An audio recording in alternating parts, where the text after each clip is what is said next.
Our Darwin JSON output format is the most versatile format out of all common computer vision formats. Let's have a look at its structure, advantages, and also how to convert your labels to Darwin JSON, so that you can easily import the existing annotations you have created outside of V7. Oh, and why not also the other way around? The content of each Darwin JSON file can be summarized by the following specifications. An export includes all the information about the exported resource. The most important information here are the item and annotations field. The dataset field simply encodes the Darwin dataset name that the resource belongs to. The version field will be 2.0 when the export format is Darwin JSON 2.0. The slots field again describes a resource that can be of type image or video, uploaded to V7, including its original metadata. When dealing with images, one such image item includes the internal file name of a particular slot on Darwin, the height and width of the image, the URL of the image thumbnail, and a list of the source file's metadata, which itself contains the name of the original image and its URL. A video item contains similar information as an image, since it is just a sequence of images. It also includes the frame rate in which the video has been annotated on Darwin, the number of frames generated from the original video, the URLs of the frames generated from the original video, and the path of the file within Darwin. The item field includes information about the referenced resource, that is, the image or video uploaded to Darwin within particular slots. This, for example, includes the internal file name of the item on V7. Not of the particular slot, but the entire item that includes the slots.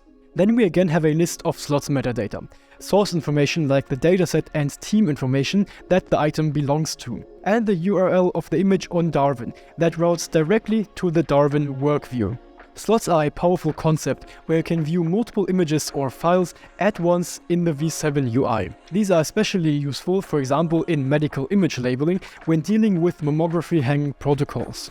We have a full video on slots, so feel free to check that one out and also look at the documentation. And finally, the annotations field actually lists all the annotations created on Darwin for that resource, be it bounding boxes or polygons in images or videos. This is how an image annotation is defined.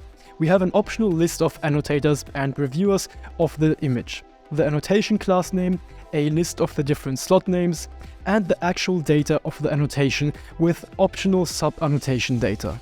A main annotation type simply encodes a string of one of the main annotation types available on Darwin and is used as a key to the actual annotation data. Note that a single annotation includes one and only one main annotation type. The annotation data now actually represents the core data of an annotation created on Darwin. We here have many options to choose from, like bounding boxes, instance ID numbers, polygon paths, and more. For a full up-to-date definition, please have a look at the amazing documentation. Now, the video annotation object is built very similarly and encodes the information of an annotation created on a video in Darwin.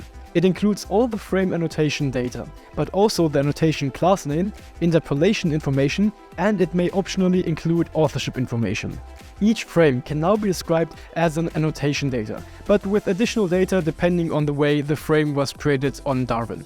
For example, manually by an annotator or programmatically by the interpolation algorithm. Outside the annotation data, the only really required field for imports in Darwin JSON is the file name. That is what's used for associating the name with the corresponding file in V7 upon import. Okay, that was a lot. Now let's have a look at how simple it is to convert annotations to and from Darwin JSON despite the complexity of the Darwin JSON format. Converting from Darwin to another annotation format, as you can see, is really simple. We luckily already have a function that does exactly what we want in the Darwin command line interface function library. So let's go ahead and import that dependency and directly get to the function call. We need to provide three arguments: the annotation format that we want to convert to, the list of files that we want to convert from Darwin, right, to YOLO in this case, and the output directory where we want to store the annotations or the converted annotations. And that's really it. Let me just execute the cell, and you can see that I have successfully created the converted file in this directory right here. I've already pulled it right here. And you can see this is the file in the YOLO format of a bounding box that was stored in the Darwin JSON format. It's as simple as that. So let's have a look at how to do it the other way around. Okay, if you want to convert proprietary or your own custom annotation format to Darwin JSON, you will need to write a custom script. But since we know how the Darwin JSON format is defined, we can simply plug in the missing values. Starting with, for example, simply filling in the name of the file, the corresponding dataset, and the team name into the respective item entry.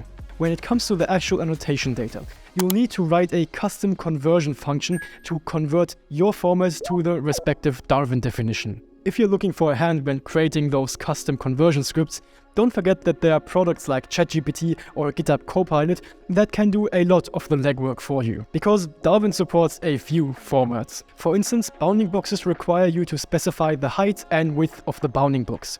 The reference coordinate on the image is the top left corner, so naturally the X and Y values for the bounding box are also the leftmost and topmost coordinates. If you want to convert your skeleton annotations to Darwin's definition, you will need to provide a list with all the nodes. These nodes include the name of the node, a Boolean value which is true when the node is occluded, and the XY coordinates of the key points. For polygons, you will need to simply provide a list with all vertices as we have already seen before. Again, Darwin supports a few such formats. To have a detailed overview of those, have a look at the documentation. You will there find everything you need. Great, we are done. You now have a very good understanding of the Darwin JSON format and how to convert your existing annotations to the Darwin JSON format, and vice versa. I hope this video helped you with getting started with V7.